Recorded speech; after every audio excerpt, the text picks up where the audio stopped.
Alors, la sécurité des passages à niveau, alors il faut savoir qu'il y a 13 000, un peu plus de 13 000 passages à niveau en France, donc ça serait visé, si vous voulez, à la sécurisation de ces passages à niveau, dont bien évidemment celui de Millas. Je rappelle quand même que ce drame est survenu une dizaine d'années après celui d'Allinges, qui avait malheureusement débouché aussi sur un certain nombre de décès. En fait, il y a 3 amendements. Le premier porte sur un diagnostic, une sorte d'état des lieux, si vous voulez, précis et exhaustif des passages à niveau donc en France, qui serait assorti d'un plan d'action, bien évidemment d'un échéancier, et puis qui serait porté à la connaissance du Parlement tous les ans. Ça, c'est un amendement. Et le second, qui faisait partie donc précisément de mon projet de loi, serait de visualiser, si vous voulez, de permettre donc aux conducteurs de bus, mais peut-être aussi d'un camion ou d'un véhicule à terme, de visualiser le passage à niveau à son approche. Alors, on peut définir 500 mètres, 800 mètres, 1 km.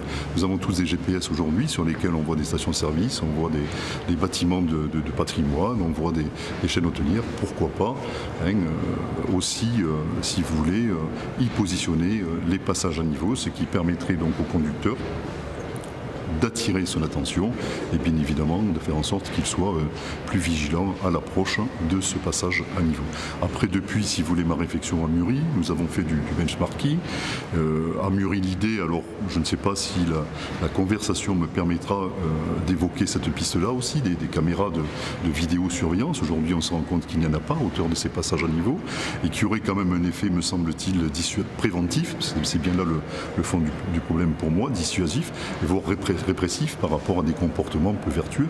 Ensuite, vous avez l'amélioration de la signalétique. On se rend compte qu'il y a des feux aujourd'hui qui sont à 1,25 m ou 1,30 m. Il suffirait de les surélever parce que quand vous vous trouvez dans un bus ou dans un camion, il est très compliqué de les voir. Donc, des petites choses comme ça. La visibilité, améliorer la visibilité à hauteur des passages à niveau. On se rend compte qu'il y a parfois des haies d'arbres qui sont très très hautes. Il suffirait de les élaguer, donc d'améliorer cette signalétique.